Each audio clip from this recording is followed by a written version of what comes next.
Hey, everybody, and welcome back to another episode of the Hunt the Wild podcast. I'm your host, Adam Bowlds, and today I'm joined with Drake Lopez. He's a singer and songwriter from Alabama, and as you can see from his wall, if you're watching on YouTube, kills a lot of bucks. How you doing, Drake? Man, I can't complain. It's just another day in paradise. Can you tell everybody a little bit about yourself so they can kind of get to know you, and then we're gonna jump into some questions here. Oh yeah, as you can see, my name is Drake Lopez. I'm a 27-year-old singer-songwriter from Alabama. Been playing music and just doing the country music thing for since I was about 14 or 15 years old. And of course, I just love the great outdoors. I was born and raised to do it, and just always brought up around it. And it's just something I have a deep passion for. That's two things I really care a lot about in my life is music and the great outdoors. So ready to get started talking about it, man. How did you get involved in hunting? I like to start with that.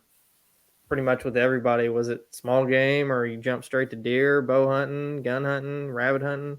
Well, as far back as I can remember, it started just I was like probably 4 or 5. My dad he started taking me deer hunting, dove hunting, and he used to go duck hunting a lot. I didn't go duck hunting back then because, of course, it was a little more you know demanding as far as like the cold gear and stuff like that, and just having 4 or 5-year-old Drake out there wasn't a great idea. But no, I started. He took me. I can remember specifically. I was probably 5 years old. A few times one year, and we just, we didn't have any shooting houses or anything like that at the time. We just had like little tree stands and a buddy stand, and we go out there and sit or go sit, on a tree somewhere in the woods. And I can just remember back there, or back then in that time, you know, just the experience of hunting. I fell in love with it right then and there. I just never stopped. From the time I can remember till now, I always went. That's the thing to do. So What do do you- you? I listened to a little bit of your music. Do you sing mostly all country music, or is it a little bit here and there, kind of a mix? Or Yeah, like for the most part, I write specifically like country and some rock, some southern rock. I'm not specific, just straight country when it comes to like what I write. But of course, with my live shows and stuff like that, I'll be playing at a bar for 4 hours. I play a little bit of everything, some country, some southern rock, some pop, whatever I can, manage to squeeze in. It all depends on the crowd too. Some nights you might play nothing but country, but you'll have just your nights where you'll play a whole variety, but it's always fun though, regardless. just depends what they want to hear. Exactly. um, So do you think hunting has like affected the way that you write and do music and stuff like that? Oh yeah, I feel like just where I've grown up and what I've done my whole life has definitely influenced what I think about when it comes to writing songs and stuff. And I mean, it's just like a way of life, part of life, kind of who I am. And there'll always be that southern side, that countryside or outdoorsy side of things that come out whenever I'm, writing or doing whatever it is with music or life in general. Do you ever feel like you have to push like your like I don't know if this comes out right, but like your way of life in your music? Do you ever feel like you have to like you want to put something else out, but you're like that's kind of like not really like in my realm, so I better like stick to my thing, or you just kind of like it just flows out right and you just kind of put it out there? Yeah, I guess it just depends on the day, and it also depends on the song that's being written. Like, I write with quite a few people, so if I'm writing something with some co-writers, it's about the song. Like, what's the best idea we could write about today, and then just trying to think specifically for the idea of that song. And then, like, if I'm just sitting around the house or doing something writing by myself, it always comes out, me. Like, just I always typically write about, you could tell it's me writing a song if you've listened to enough of the songs that I've written. But uh, it does, play effect in it. But of course, I gotta sometimes have to turn that off to think, in different aspects, when you're writing with other people. But I always have that in the back of my mind, of course. do you have any, just so the listeners know, do you have any like deer hunting or squirrel hunting or small game hunting specific songs? Are any of your songs like geared towards like one species of Oh yeah, animal? actually, of course, yeah. I got music on Spotify. The first release, the first song I ever came out with is back in September of last year in 2020, right after all the COVID shenanigans started up. And uh, real quick side story on that though, whenever I recorded all the songs that I was going to release, we were supposed to go to the studio on this day back in like April, and of course, that the day we had it booked, the state shut down. Like, the governor did the whole little lockdown shutdown thing during that time. So my producer at the time called me. He was like, it was like a Friday night, and he goes, "Man, like we're not going to be able to go to the studio next week. Like we can't legally be there because of the rule. Like at the time." And so, long story short, we wound up going to Muscle Shoals and recording for 12 hours from like I think we recorded from 7 o'clock at night till around 7 o'clock in the morning. Just pulled an all nighter and got these songs, cut and all that stuff. And I went back another day and did the vocals and all that. But it was such a cool experience, having to force it during the COVID times. And then during September, I was like, I think it's about, it was a little before September. I started gearing up, doing my little posts and stuff about my first song. And Chasing Bucks is the name of that song. And it's basically, I wrote that song in like 30 minutes, man. I was working a job for a pest control company at the time. And I mean, it was a good job, great people and stuff, but the work itself, man, I hated it. Every day I woke up, I was like, oh, I got to go do this shit again, And Yeah, so one day I came home and it was literally like I was working, Monday through Friday. I clock in at 7 o'clock, and you don't know when you're going to get off. I mean, dark, you get to leave, but some days require a lot of time, some days don't.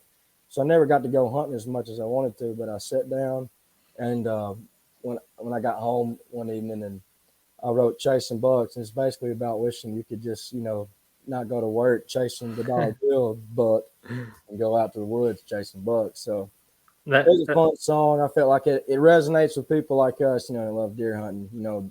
Some people might not care for it, but the people I feel like that love deer hunting and can understand and relate at the wishing you didn't have to go to work kind of things. that grind got your mind thinking about hunting. Oh yeah, exactly, man. Yeah, because it's just one of those things like you're driving the pest control truck around, and in Alabama, I mean, we got back roads for days. You know what I'm saying? It's crazy, and you'll be driving to a house to go do whatever your job is, and you'll see bucks chasing does across the road or something. You're like, man, why can't I be in the woods right now? It's on, but that's just how it goes sometimes, man. You got to make that dollar bill. That's right. So, can you tell me a little bit or a lot of bit about hunting in Alabama? Because I know nothing about hunting in the South, and I'm sure it's hot as hell down there. Oh, dude. Speaking of hot as hell, I mean, yeah, like the season starts in Alabama, bow season, and where I live in Alabama, October 15th. And let me just go ahead and tell you, October 15th is still hotter than hell down here most of the time. You might get lucky and have a storm come in or something and kind of cools things off because of rain. But I mean, as far as the South goes, hunting the South, dude, it's awesome. I mean, you got Tennessee. Tennessee's got some great bucks, great hunting land. And I've got to hunt in Tennessee some, but Alabama hunting, uh, I mean, it's great. Don't get me wrong. You do have, it's, I wouldn't say harder to hunt, but your mature bucks, they're few and far between, it seems like, around here because our hunting laws are to where, you can shoot 3 bucks. Rifle season starts in usually like the third week in November, and it lasts all the way through February the 10th. That's a long period of time that people can just go out there with a rifle and just blast away. That's a So lot of bucks. yeah, We're and only allowed one here. exactly that's how it was in Illinois, at least for out of state. I don't know if you can kill more bucks in Illinois if you're a resident, but I think so. I work with a guy that's got some. His family owns a farm there, and he was telling me the other day that you can kill, I think one during archery and one Yeah, during gun, or one during yeah, you archery and gun and one in muzzleloader or something. So I Yeah, think you it can get is a two. muzzleloader tag or a shotgun tag, but of course, So I guess essentially you could probably kill $3 in Illinois, but it costs a freaking arm and a leg to do it. Yeah. But that's the thing about Alabama. Like I said, though, I mean, you can go out there with the most high-powered rifle with the best scope you could get. From the third week in November all the way through February the 10th. So it's a long stretch of time that anybody can just go out there and, which is great. That's another thing too. Is like Alabama. There's more people hunting now than I've ever seen before. More people are getting interested in it, and it's unbelievable. I mean, it's a great thing. I highly encourage people to get involved in the great outdoors, go hunting. But of course, it does, in turn, here in Alabama, make things a little harder as far as it goes for trying to kill a trophy buck. But then again, some people have land here that is just unbelievable. I mean, it's off the grid basically. They just go back there, no pressure, and hunt. And of course, there's really really good public land around here, but some of those areas are so full of hunters. It's like you got to go way off. You know, Can you paint us a picture of kind of where you're at in Alabama? Are you more northern? Are you more yeah. southern? So I live literally like where I grew up was about a mile from the Tennessee line. I was that north in Alabama, but Okay. if you go a little farther south in Alabama, there's of course you got public lands like the Bankhead National Forest. Man, people kill freaking tanks off that land every single year, multiple. And me and my buddies this year, right before season started, we went out there just to kind of scout it, see what people are hunting around. And it's just so amazing. There's just random cutovers in the woods that the state controls, and the deer habitat, it's incredible. I mean, you can walk through just looks like highways through the woods. There's deer shit everywhere. There's freaking rubs on every tree, man. It's crazy. And man, you got places like that here, and then you can go to the Wheeler Wildlife Refuge. There's great hunting land on it. And there's also some TVA land that you can publicly hunt on. But like I said, when it comes to hunting those areas here, it's a lot of river based areas. Like there'll be just like island stretches in, the river and stuff like that you're just going and posting up on. But, all in all, there's great deer out here. Like I said, um, they're few and far between on your, just regular basic rural area like I am. I mean, I got great bucks on camera every year, but they're spaced out. They're dying as soon as rifle season starts. And it carries on every year, and it just gets so hard. That's why I try to get it done during bow season every year, because I know as soon as the opening day comes, it's going to be hell on earth, World War III. See, you always hear about states like Illinois and Iowa, and there's a lot of states that I think get overlooked. And for the residents there, I think Indiana's overlooked myself, but for the residents there, it's probably a good thing. But I've overlooked Alabama. I never like, if I was like gonna write up a list of where I was gonna go kill a big giant deer, like Alabama would be like low on my list. I didn't It, really like it, realize that there's big bucks in Alabama. yeah, I mean, to be honest with you, though, just being a hunter who's grew up around here my whole life, it would be low on my list. It still is low on my list. The only reason I can hunt here and like be proud of it is because it's my land. Yeah. It's where you get to go and experience it and do it. But if I was given the opportunity every year, hell, I'd be hunting anywhere but Alabama. I mean, like I said, there's great bucks here, but when the competition and how hard it is to get it done, given different lands and stuff, and because I feel like another thing that makes that the way it is the fact that it's hard to manage a property here because like my personal property borders two other properties. Like if you got like a square of property, I've got two different other people right here, you know, against me. So they go out there and, more power to them. They shoot anything that moves, like, you get $3 every year and you can use a rifle to kill every one of them. Yeah. It's like they're just going to shoot whatever rolls up, and they're proud of it, which I would be too. But me, like, I mean, I've hunted my whole life. I've killed a lot of deer. You know, my goal each year is I want to kill a trophy buck. One of those that I've got on camera.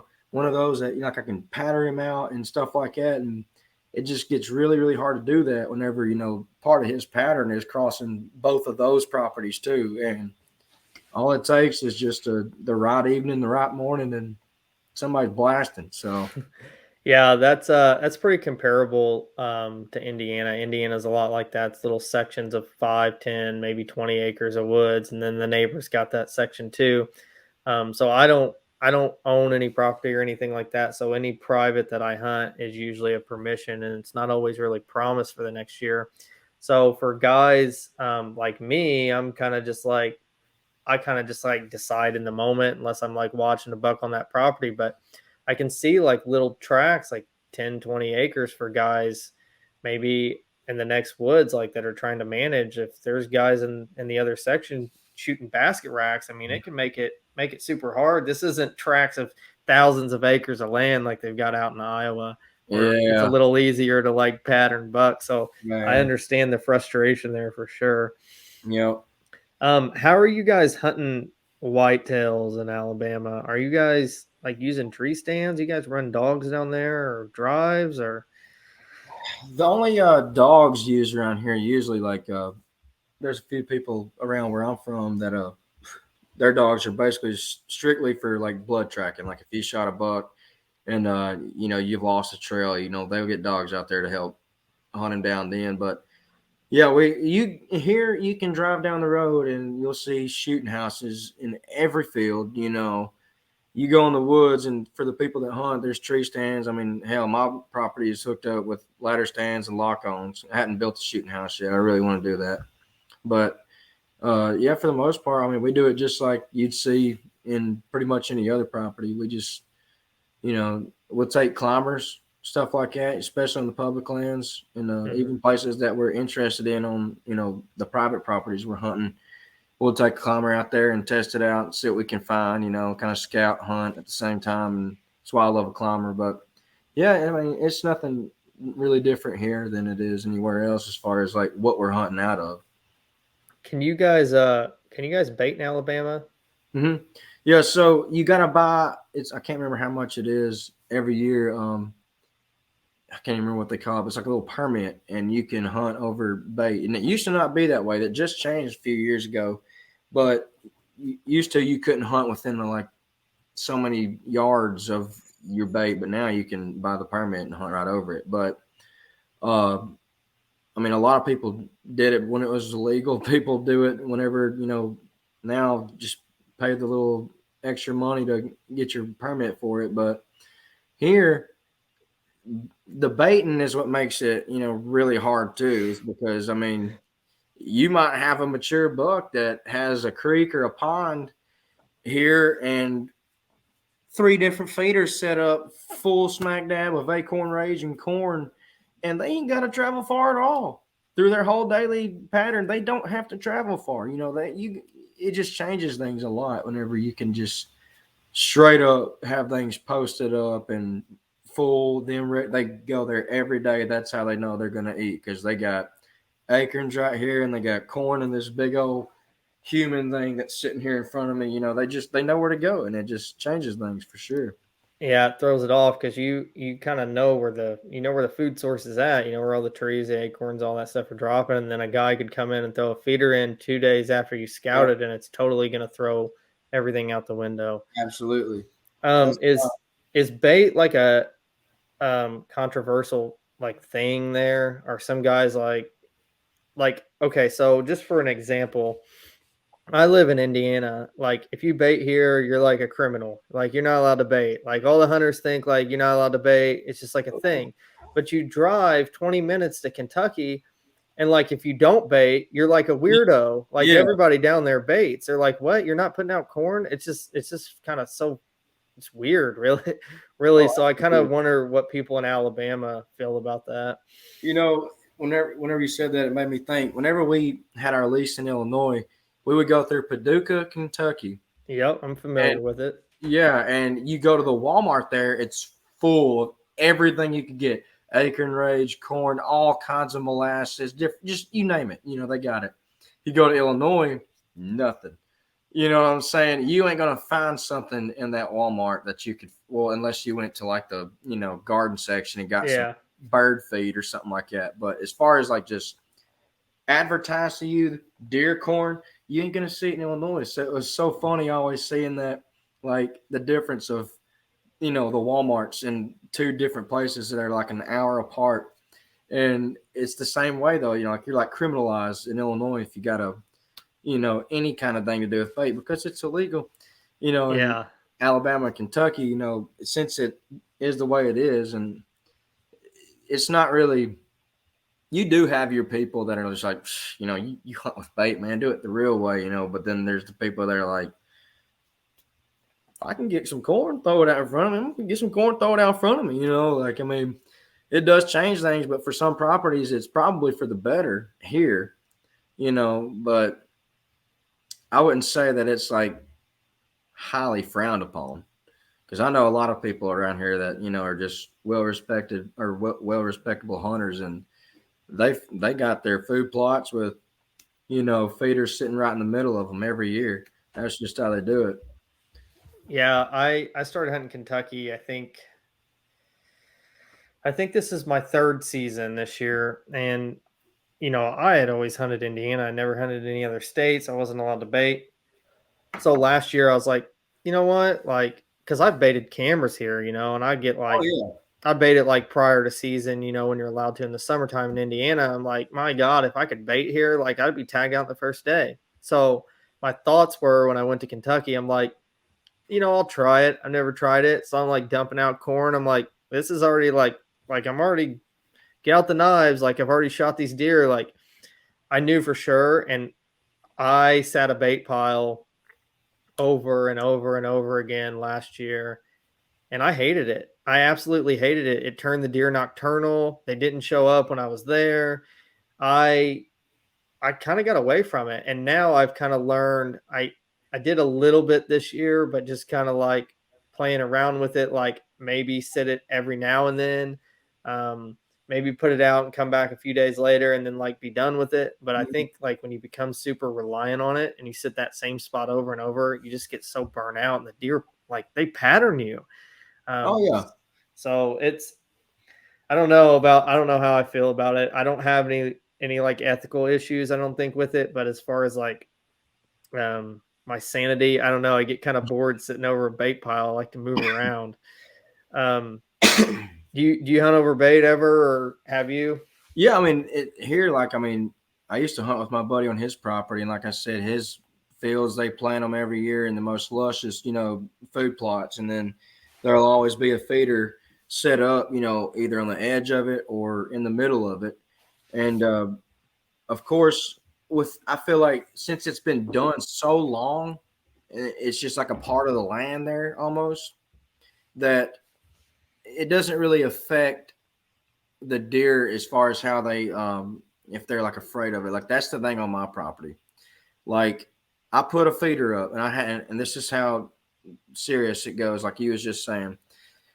I put a feeder up on my land and I ain't never done it that before, a feeder. If I was gonna put something out, I'd just scatter some acorn rage out or throw some, like a little bucket of corn out, scattered out in this one spot, for a couple of days, and it wouldn't be there all the time. It'd just be there for until they ate it and it was gone. Well, I was like, when I did that, I would get these huge bucks on camera, not huge, but great for me bucks. And I was like, oh man, like maybe I should put a feeder here. And when I put the feeder there, boom, it was like they didn't show up for a month and a half, almost 2 months, because they were like, I don't know what this is. I don't really like it. But now, Sketchy. yeah, and I think sometimes just you got to leave it there and keep it full, do what you're going to do with it and don't bother it as much because like you said they'll start patterning you, and after that it's over with because they'll know, unless you can just change the game a little bit, do something to kind of undermine them, but they definitely have that way of knowing. Have you like public lands? can you bait on public lands, or is it only private there? Honestly, I don't know if you can bait on public land. I'm sure people do. I mean, if Yeah, I was to guess, I'm sure they do. But I know in Kentucky you can only bait private land. You can't bait public. yeah, I mean, I imagine it's probably the same way here because I mean, I've just never the public lands that we even hunt around here. I mean, you don't even need to. I mean, it's no point. So baiting would just be extra work. But What's a bait permit cost? Just out of curiosity. I think it's like $15, or it might be even up to 30. I can't honestly remember. I'll just get on the app every year and get Yeah, what you need. pay And your dues. yeah, so honestly, I need to look at that though. So your season starts October 15th, I think you said. Yeah. When is the rut down in Alabama? Oh man, see, you can kind of follow it. Like what I noticed from hunting over the years, like I said, we would go to Illinois, and it seemed like that second week in November every year it was just booming. I mean, you just go sit in the woods, and it was crazy. And it seemed like it would just trickle on down south. And it's always for me, like if you go and you're in the woods Thanksgiving weekend or Thanksgiving week, it's on. And it'll usually last from about Thanksgiving to about, I'd say, the second week of December. And after that, it kind of starts, fading off. And you'll hit your next phase, for the does that didn't get bred during this first round. But it's that on fire moment is always at the very end of November, beginning of December. You're about 2 or 3 weeks behind us. Yeah. Because about the second week in November here, it's really like that's time to be in the woods, which Yeah. is opening week of rifle season. Mm-hmm. So you talked a little bit about public lands. There's quite a bit of public lands around you? Are they pretty big tracts? Are they kind of broke up? Oh yeah. Now the refuge, if I can't remember how it's actually broken up, but it's pretty big tract. Like I said, it just takes a lot of effort to get to where you like good hunting land sides of it, because you got to take either a canoe or some kind of boat, kayak, or something to get there. And of course, if it freezes over, which it rarely does in Alabama where we live, I mean, it'll get below 30, but I'm talking about like freezing over, like Indiana, Michigan, Ohio, places like that. We don't get that much. But the other place, like Bankhead, a place I was talking about, it's huge tracts of land, and woods and stuff. And you could go miles and miles off in there, but, that's basically the only way you're going to get your buck is if you put in the work in the off season and go off in there and see what was going on, and set up and start planning for next year, put some cameras in there, which a lot of people don't like putting cameras on public land because, there'll always be that somebody wants to come through and steal something, especially with how many people hunt in Bankhead is unbelievable. I mean, it's like, you see the memes and stuff of people like, when the sunlight cracks on public land, there's the, whole a group of people out there in a tree stand. I've had that happen to me on public land here. Like, think I'm so far off away from everybody and get on this little trail in the woods, see some rubs set up, and all of a sudden you hear somebody whistle at you, and it's just cracking daylight, and there's a dude waving his hat at me, and I'm like, what? How? It's crazy. There's so many people that do that around here. But I was getting ready to ask you about the hunting pressure there, so I guess that answers that question. yeah, I mean, it's hunting pressure in Alabama is probably the one of the top things that, like I said earlier, make it so hard, or not, so hard, but a lot more. There's a lot more goes into trying to kill a trophy buck here, and I think that's a huge factor. The hunting pressure and how many people hunt. How hard would it be for a guy like me, an out-of-stater, to come down there and let's say I want to hunt some public land, but I get down there and I'm like, man, it's pretty packed. I'm gonna try to knock on some doors. Is that like a good old boys club down there, or do I stand a chance of getting permission knocking on some random guy's door and saying, "Hey, man, I'm down from Indiana, wanting to shoot a deer. Can I have permission?" I think, honestly, it'd be like, just a random, you got lucky and found the right farm, right kind of house to stop and talk to somebody. But they probably ask you, what in the hell you want to kill a buck in Alabama for? And two, they'd be like, honestly, around here, it's probably different in different counties, but where I live in the surrounding areas, man, if you went and asked somebody that you thought maybe I should ask if I can hunt their land, there's probably already somebody hunting it, multiple people hunting it.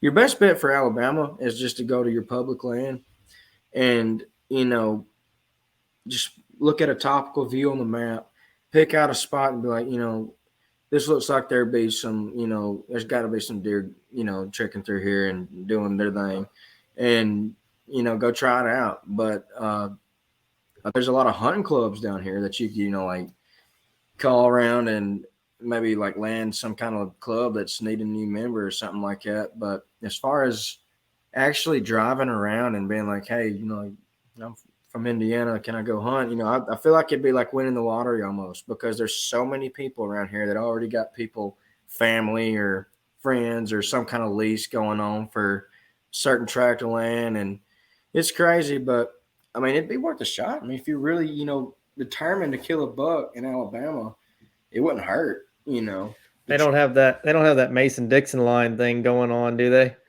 Oh, I'm sure you probably would run into a few people like that, but for the most part, I'm sure that you'd be able to strike some very interesting and rewarding conversations with some people.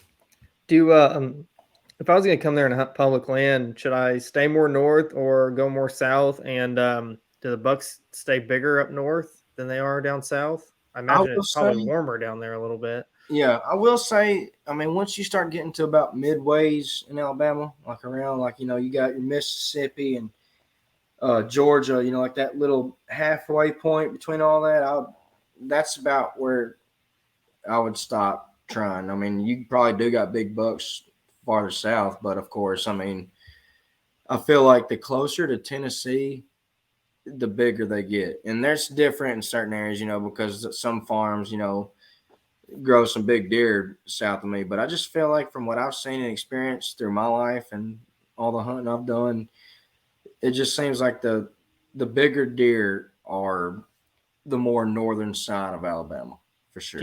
What kind of ag do you guys have there? Do you have like corn and beans like we have here? Man, every year it seems like it'll be different. Of course, you'll have your farmers that, strictly do corn every year, but there'll be soybean fields, man, corn, there'll be cotton fields, sorghum.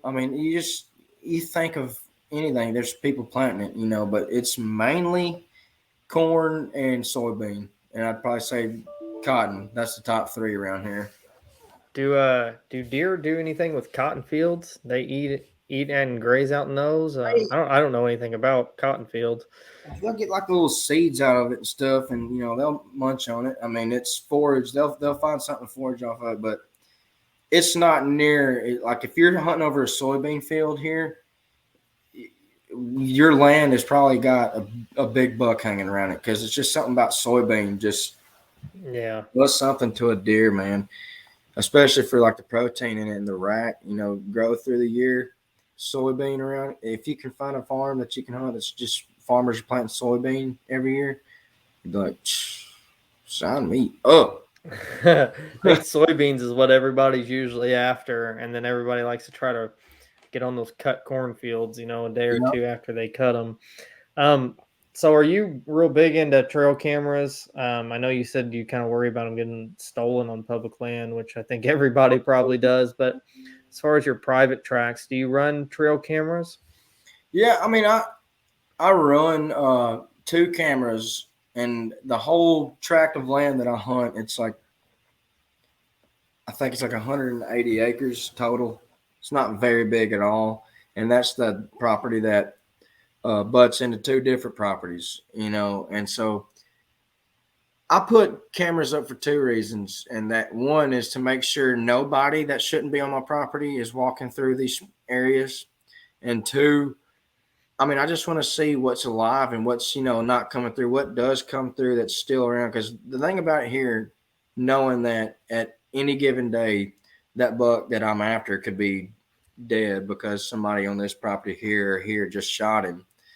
I kind of just like to keep up with what's going on. Like if you can get a rotational pattern or something on a buck and keep up, I just want to know what's going on in the spots that I'm hunting. But like I said, of all the stands I got up on my property, I've only got 2 cameras set up, and one of them don't even have an SD card in it right now because, I mean, I don't care to know what is coming through there. I know there's deer coming through there. I can hunt there and see something. If I'm lucky that day, maybe a trophy will come through. But I was getting ready to ask you if you were like a hit list buck kind of guy, or you just kind of decide in the moment. oh yeah, absolutely. I mean, especially here. I mean, it's kind of one of those like take what you can get kind of things. But I do like, I try to let the bucks grow that come through my property. I want to kill a buck that's going to make me proud. But I just know that the bucks I would pass up are going to get shot on the bordering properties if I, was to let them go. So it's like, man, maybe he'll, luckily just squeeze it out and last another year kind of thing. But I mean, when I check those cameras, I always check them the most, right there before opening season, October 15th, and see what's been coming through and all that. And I'm like, dang, that's a nice one. Or, like, I'd pass. But I feel like if it came down to the moment, I mean, if the right buck shows up at the right time, I'm gonna let one go. Did you get out for opening day on the Oh yeah. 15th? I took off work for it. I'm like, I'm not missing it. I am not gonna waste a day. It's open, I'm going. So Can you paint the picture, kind of like everything that went down, like your stand set up, what you're hunting out of, and kind of yeah, tell us if you're hunting over soybeans or corn in the woods by yourself. yeah, so the land I hunt, it was my granddad, all his land. He used to have a whole lot of cattle. So it's basically all just an old cattle farm. There's no cows on it anymore, but it's the remains of that. There's no, they plant corn on it, but it's only in like certain areas that's like, it helps a lot. Don't get me wrong, but it's not like I'm hunting over the cornfield. The cornfield's hundreds of yards from me, but to get to it, they're coming through these woods kind of thing. You're hunting mostly staging areas. Yes, and stuff like that, or like I got 3 different hollers is what I call them down here in Alabama on my property, and they got creeks in them and stuff, so they're kind of like transition lines and different staging areas that I hunt over, and but that's basically all it is really. I remember the opening day I went, and there's a new Millennium lock on that I had put up, and it's at this point where one section of woods comes out, and there's a little bitty field in between them, and there's another little section of woods that comes out, and it's like the closest meeting point between the 2 woods, and there's like a little natural funnel there. And I set a stand up there this year because I had climbed with my climber there for years now and seen great bucks. He killed a good buck out of that spot, and so I set up right there. There's a persimmon tree 20 yards from it, and it drops hellaciously every year, just so many, and they feed off those like it's candy. And I'm telling you. And so, but opening day here was I mean, you can predict it every year. It's super hot. The deer didn't move till like right at dark. I seen a few does that day, and that was it. But it was a great time. I mean, I was in the woods enjoying myself, and you can't go wrong doing that. But Did you have high expectations? Did you go in thinking, yeah, I'm going to kill a buck, or you just kind of like going in, kind of feeling out things? Well, I always look at it like, man, you never know. It's a wild animal. This thing could roll up on me right now. You don't know. So I always go in with that mindset, like it could happen. even in the worst conditions of whatever day it is, you don't know what could happen in the woods, man. And, when you're hunting the wild, you know what I'm saying? You just don't know what you're going to get into. So I always go in thinking, this could be it, this could be the day. But of course, even the days you don't see anything at all, it doesn't discourage me because as many times I've hunted now, I mean, it's just how it goes sometimes. Either the deer are moving a different direction that day or they're not moving at the time you're in the woods. It just depends. There's a lot of things that goes into it, but it just keeps me coming back, man. Love it. So it's gun season there now, right? Yeah. Okay, so what is your plans for the rest of the season? Are you strictly chasing them with a bow, or are you throwing the bow down and taking the gun out? Kind of tell us like what your strategy is for the rest of the year. You haven't shot a buck yet, have you? No, not this year. I'm still.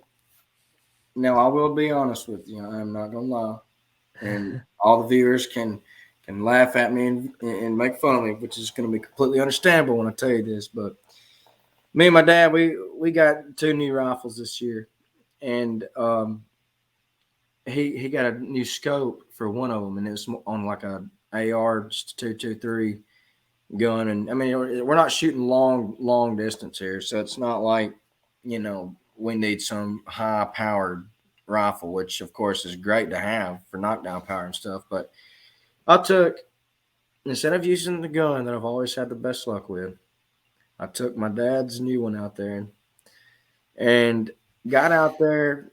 The opportunity comes, I'm talking perfect. The daylight cracks about 30 minutes later.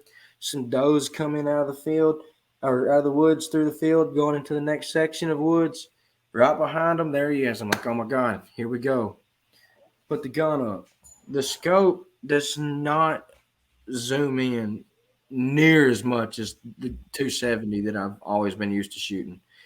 And it just looked like I couldn't.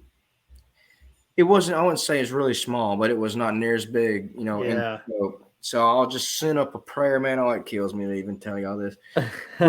So I sent up a prayer, man, and the buck, it didn't even phase me. Like I didn't even shoot. It just kept on walking, and he got to the edge of the woods, stopped, turned around, and I just looked at him through my binoculars for probably 10 minutes. And as soon as the does got through doing their little thing right here, he followed them on in there into the woods, into oblivion. I have no idea, where he went, but it was such a sad day.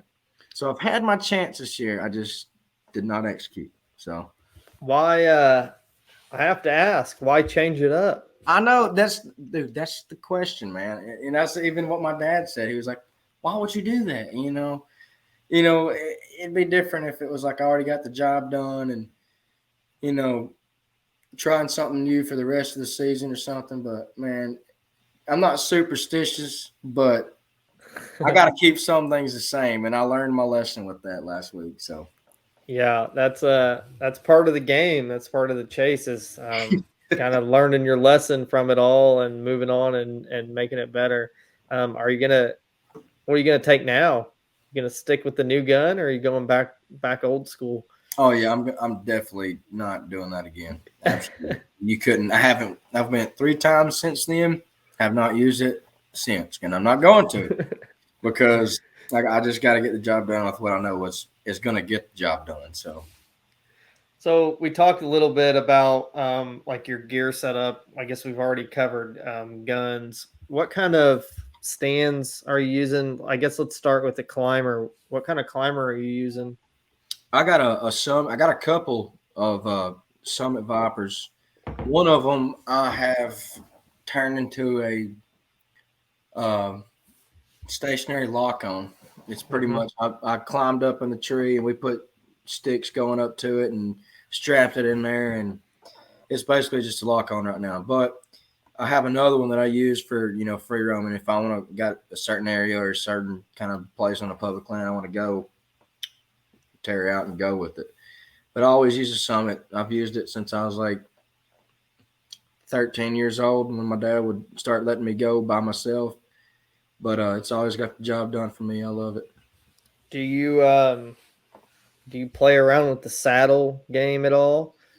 I haven't actually tried it myself, but I did hunt. One of the guys, our little hunting buddy, I hunted with him a couple years ago, and he was trying it out, and he liked it. I just hadn't forked out the money to get one yet. I'm sure that I wouldn't have a problem with it, but when you already got stands set up in all these key locations, I'd only use it if I was going somewhere like that I would use my climber for anyway. So Yeah, I like to film a lot, and I planned on filming a lot this year out of my summit. And I quickly found out because I had got that summit. I'd used other climbers before, but I'd never used a climber and tried to really like film hardcore.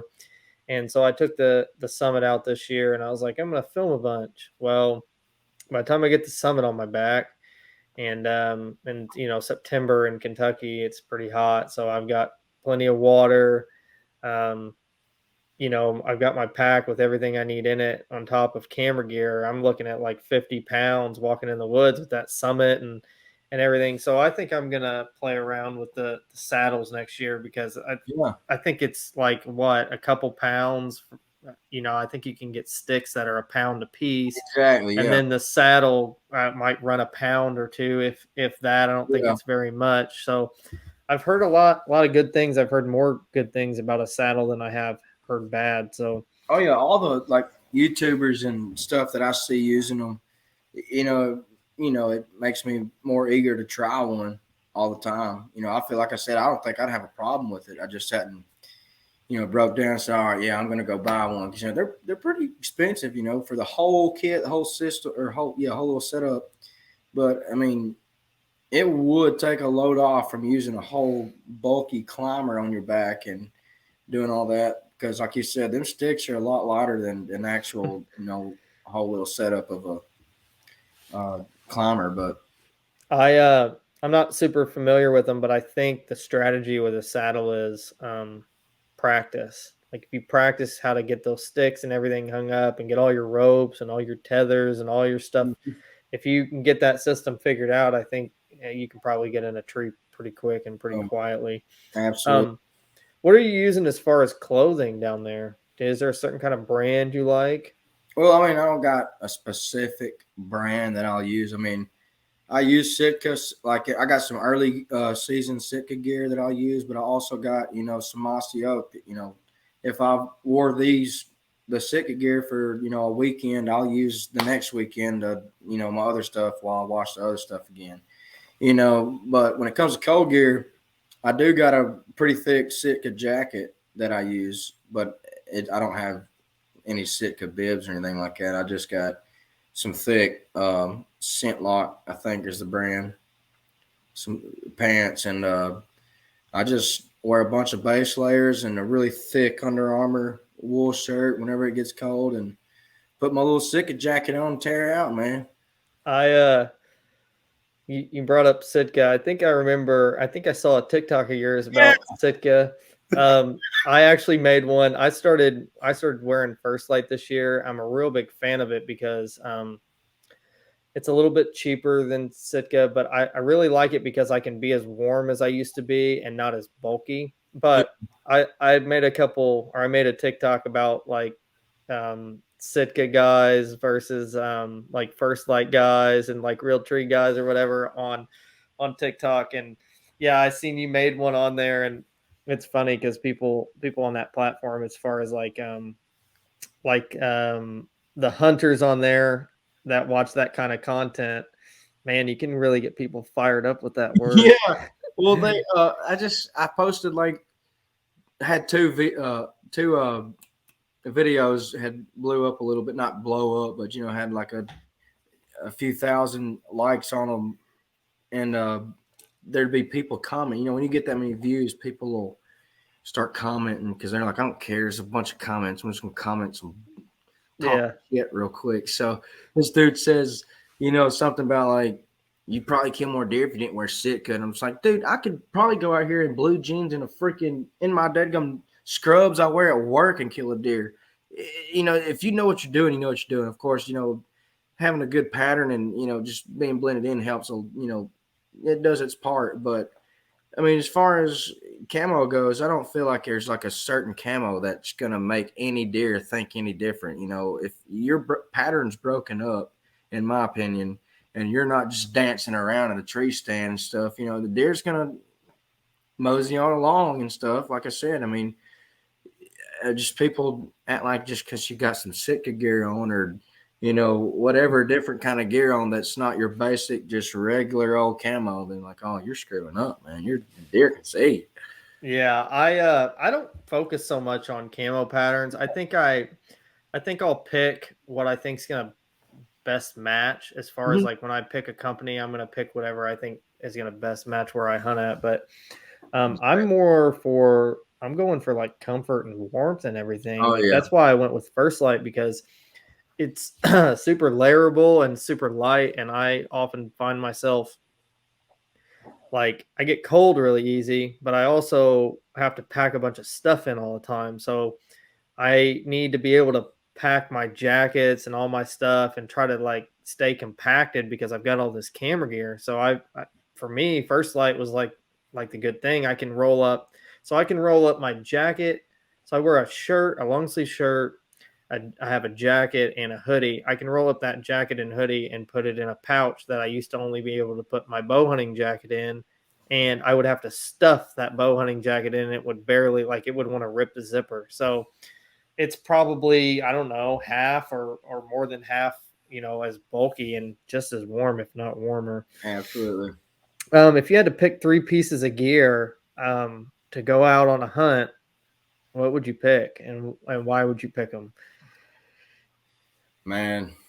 And I want to ask you this because people think that you got to have all this gear, like you got to have the rangefinder and the binos and the camo and the Yeah. all the, so like just for a dude that doesn't have a whole lot of money or a girl, what would you pick just to try to keep it simple? Man, I mean, I'm always gonna go out there in my muck boots. I gotta have my muck boots. Like I said, regardless of what kind of camo, what it is, I gotta have my muck boots on. You never know when you're gonna get down and dirty. But also, I always carry my Camelback. It's my backpack, and it's super small and compact, but it holds a lot, and it's got everything that I need in it. It's got my knives. It's got a utility tool, for if something happened, I needed one of those. It's got flashlights in it. It's got my hot hands in it if I needed it. It's got my little tether on it, to bring my gun or bow up with. And I mean, I gotta have that every time I go hunting. Like some people can go out there and sit without a bag or anything, just carry their rifle and a phone for emergencies and sit down. I gotta have that because I'm one of those, like, I just like having. I like being prepared. I'm the That's my same. thing. Yeah, I'm the same way. Yeah, if something happens and I need something, I want to have that. And that bag, I love it. I've had it since I was like 14 or 15 years old, and I carry it every time I go hunting.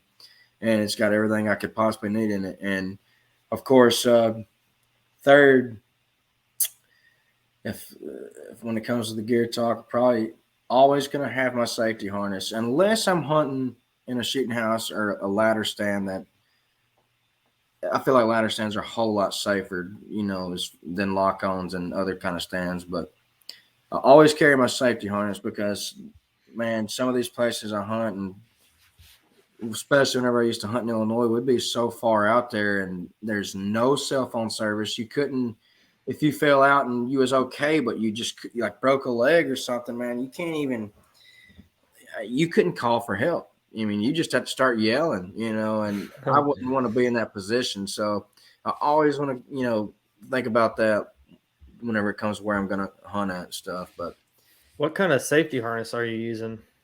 honestly, I think You don't have a a specific brand? gorilla or something. I got it from like Walmart Mm-hmm. probably 4 years ago or 5 years ago. But the one I used before that was like the hunter safety system harness. How it was like a whole little vest looking thing. And then that one got old and stuff, and I just bought that one from Walmart a few years ago. But I don't have a specific one. As long as it's going to do the job and hold me up if I needed it, then that's all that matters. Which luckily I've never actually had the moment happen where I've been saved by a harness. But if it ever did happen, I'd be happy knowing I had that on.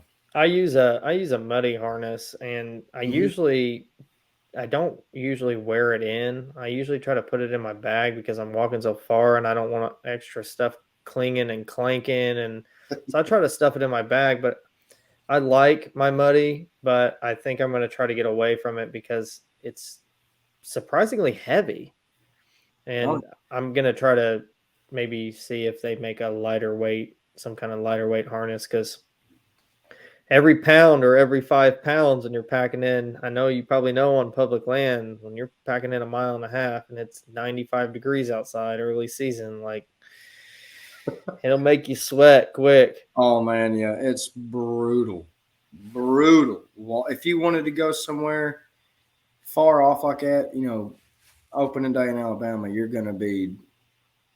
better, bring what you need and nothing else because it's brutal. What's some advice that you would give to someone that's new to hunting that you think could help them out? Hmm. Brand new, never been. They just kind of found this podcast and they clicked on the newest episode and they're like, I need some advice. Well, I mean, I guess the best advice is just go out there and don't be so critical about it at first. Just go out there and experience it. You know what I'm saying? Just go out in the woods, find you a spot that you think you might like, and sit there. And if you don't see nothing over the course of a few hunts, think about what's going on here. Why is that? Why is it not working out? And then just start applying the things that you read about and hear about, and just all the things you can gather as far as what deer do and how the nature of a deer, and just start chipping things away. You're not going to just go from not hunting at all to hunting and be the best there is, because a lot of hunting is a lot of timing and luck and preparation, so you just get out there and experience it. That's what I'd say. It's one big chess match, isn't it? You Yes, almost have to exactly. you almost have to think like a deer to be able to kill a There deer. you go. There you go. Um, for out of staters like me, because I know there's probably people that listen that are not from Alabama, they're from all over out west, way up north. The guy's like, I'm gonna come to Alabama and hunt. What's some advice you would give him? Like, what would you tell that guy? Oh, I know you probably want to say, don't come to Alabama and hunt, but that's what I'm going to say. Good luck, buddy. Good luck. Good luck. But no, I mean, if you're an experienced hunter and you know what you're doing, and you take all the conditions into effect, I'm sure that if you know what you're doing, you can come down here and get on some deer. Now, are you going to get on a freaking 150 plus deer? Probably not off the bat, but could you get on one like that? Oh yeah, absolutely. I mean, you just take the time and preparation, but I mean, there's nothing wrong with wanting to come try. Like I said in the beginning, if I'm wanting to go travel somewhere to kill a big buck, this wouldn't be the state I'd come to try to do that. Now, I'm not saying that there's not here, but of course, where's the chances better at? I probably wouldn't come here first, but if you do wind up, somehow making your way here, do what you do, know how to do, take the conditions into consideration and whatever day or time it is and go out there and make it happen. do you think how long do you think a guy would need? Like, can I take off work for a week, I don't know, let's say I spend a half a day probably for me to get down there. Let's just say I spend a day. So now I've got, I don't know, including the weekends, 5, 6, 7. So I've got 9 days with a week off of work and the 2 weekends. So I'm now down to 8 days and probably a travel day back. So I'm down to 7. Do you think it's feasible for a guy that's never been down there to come down there and shoot a buck? Let's not say a huge buck, but just, a good buck in 7 days on public land. Do you think that's pretty Oh, possible? absolutely. Like I said before, I mean, if you know what you're looking for, know what you're doing, you can, kind of, look at the land and, think about the conditions for that week, I believe honestly, especially now the right week, Mm-hmm. some weeks you probably just be wasting your time, especially earlier on, right now, like as we speak, it's pretty good right now. I mean, you go in the woods right now, you're probably going to see some deer, and especially because the rut is still going on. It's right there. It won't be going on much longer. But I'd say somebody that's got good experience and just has a good natural way of doing things when it comes to hunting. They come down here and take it all into effect and go out there and make something happen for sure. Do you guys have antler restrictions down there? Not right now. I know that of the 3 bucks you can kill, the second one has to have at least, I think, 4 points on one side. So essentially, it's got to be like an 8 point almost. If he's going to kill 3 bucks, that last one that you register has got to be over, certain. I'm pretty sure it's 4 points on one side. But as far as like the size of a deer, I don't think there's any kind of restrictions right now. I should probably look more into that because I've been seeing posts about different things changing in some areas, and I'd hate for that to happen here because it's hard enough. What's a good size, or what's not a good size? What's an average size deer there that's been gutted, like been field dressed and everything and weighed in? Do you know? An average size deer, like I mean, if you're taking all the bucks, we'll just say for bucks, I'd say probably around 175 pounds. Now, like I killed a buck about 3 years ago that was 205 on the hoof. After gutted, it was a little bit under that, but that was pretty. He was a 5-year-old deer. I mean, he was fat. He was ready to go, But I'd say probably average around 175 or something like that. I mean, they don't get humongously fat around here. I mean, some do, but That's pretty decent size. Like around my area, like I'd say between 140 and 160 is probably average on like a deer. Like I shot my buck this year and he field dressed at 195, which when I walked up on him, I was like, oh my God, it's a pig. So 200-pound deer around here is pretty nice size. So of course now with my, of course, give or take a little bit because that's just my random out of nowhere thinking yeah. number, but like I said, give or take a little bit, but that's around the ballpark probably. So do you hunt any other animals, or are you strictly a whitetail guy? No, like I said earlier, my dad used to do a lot of duck hunting, and I've duck hunted myself, but I'm just not near as interested in it as deer hunting. Of course, we go. He just started turkey. We went turkey hunting, man. That was one of the coolest experiences of my life too. I haven't went a lot, but some years we'll go out there and turkey hunt, squirrel hunting, dove hunting. A lot of birds, but now sometimes we'll go coyote hunting and stuff like that because they are a nuisance around here. But I haven't done that. When it comes to hunting, my mind is set on deer. I'm thinking deer hunting 24/7. What's a squirrel season down there look like? How many? Do you know how many you can shoot? Do you guys have any kind of weird squirrels down there? Are they just fox and gray squirrels like we have here? Yeah, just regular gray squirrels, and you'll have like some freaking fat lards of fox squirrels running around, and they'll sound like deer coming through the woods. Sometimes you'll turn around, it's just looks like it's the size of a house cat, freaking red fox squirrel sitting there. But shoot, I'm just being honest with you. Squirrels, I could go out there and unload on so many freaking squirrels, man. It'd be a never ending from the time the sun rises to the time you get done. You'd probably bag 20 or more in a day. Now that's, with the hunting purposes, you probably see a lot more, but actually taking the shot and getting some, it'd be too easy. What's a bag limit down there on squirrels? Do you know? I gotta look honestly because I haven't ever really they have tournaments here. People have squirrel hunt tournaments in this county, and Oh, really? yeah, so I haven't ever even thought like, well, I'm gonna go out there and kill 10 or 15 squirrels. I might kill 2 or 3 at a time. Be like, Yeah. oh, cool. That was a good day. I had fun. But man, they'll have tournaments where they, the more the merrier. So I'm sure if there's a limit on squirrels, it's a big number at least. So more than I would be able to or want to accomplish in one day. I love squirrel hunting, but sometimes around here, I mean, you can get on them pretty good, but sometimes around here, late season, it can get a little tough. Well, So I mentioned right?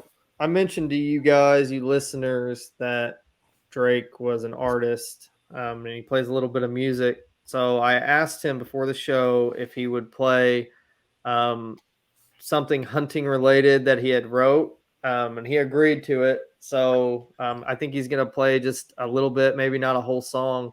If you're still up for it, if Yeah. you're feeling a little camera shy, we can cut it here. But I'd like to hear some live music, and I'm sure the listeners would too. Yeah, man, that's not a bad idea. Like I said, I play a verse and a chorus of that Chasing Bucks song. Since that's what we've been talking about this whole time, is chasing That's bucks. So that's the one. That's the one you wrote when you were working for the extermination company, right? yeah, Riding around in the truck. this is the song. I came home one day, just pissed the hell off, just couldn't stand my job, and I sat down and wrote this song. And some buddies came over that weekend, and I was like, "What y'all think about this song?" And they were like, That's pretty catchy. I like that, man. It's pretty funny, because you take you'll see when I play it, but chasing bucks is what it's called. Like I said, you got your work life, you got to go out there and chase the bucks, and then you got what you want to do, chasing bucks. So Cool. I um, can't wait to hear it. I've heard it. I've heard it on iTunes, I think, or Apple Music, but I want to hear it live. oh, absolutely, man. Like I said, I'll play all verse and chorus of it real quick.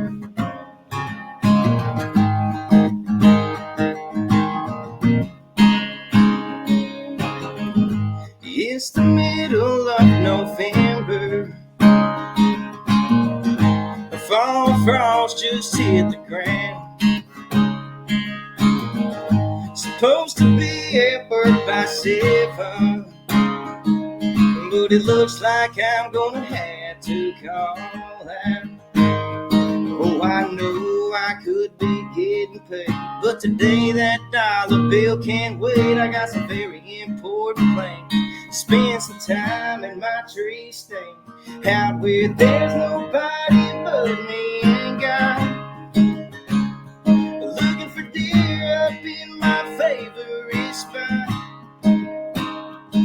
so you can tell the boss man today he's out of luck. I won't be making a dime, but I'm still chasing bucks.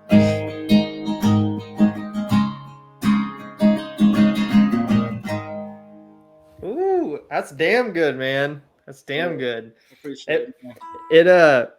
it probably sounds a lot better not through this. We're streaming right now through Yeah, of course. StreamYard and everything, so the mics and everything are not perfect, but it still sounds really good using this platform. So if anybody wants to check you out as far as Instagram, TikTok, or Spotify, where can they find you at? So Instagram, Facebook, like that is DLTunes _. I think you might be able to see it below us right here. And of course on TikTok, DLTunes _. Spotify, YouTube, Apple Music, anywhere you get your music from, you can find me. Just search Drake Lopez, and I should pop up. But I'd really appreciate if you guys give me a follow, a stream on whatever song you like the best, maybe all of them. But I'd really appreciate it. Yeah. Did you have a new album or a new song drop recently? Not recently. The last one I released was back in, I think, March or somewhere. Okay. It's closer to the beginning of the year, but I've got 4 songs out right now. So, each one of them is different than the other. So, go stream it, see what you like. If you like one, share it, tell your friends, family. Do you play locally? Do you travel at all? I mean, I don't travel far. I live close to Nashville, like probably an hour and 20 minutes. So I'll go up there and write each month and maybe get to, do a little playing or something like that. Play in Huntsville, Alabama a lot, Athens, Decatur, Muscle Shoals a lot. So I'll travel around my, little circle that I got here. But it keeps me busy. It seems like every month I got a lot going on. So I love doing it, and hopefully it'll go somewhere one of these days. Well, if any of the listeners live in Alabama or Nashville or Southern Tennessee or Northern Alabama, around those cities or whatever, maybe you can catch him at a bar or wherever you honky tonk or wherever you play at down there. Yeah. Well, I'm gonna cut it here. I appreciate you you coming on. Do you have any questions for me?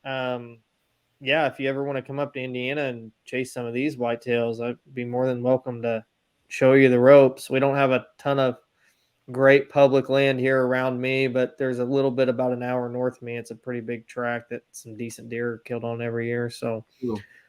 yeah, I'd be more than willing. Absolutely. Hey, same to you, man. Like I said, we'll trade it up like that one of these days. That's cool, man. I appreciate you taking the time, and I'll catch up with you soon. Absolutely, man. Had a good time. Yes, sir. Thank you. Yes, sir.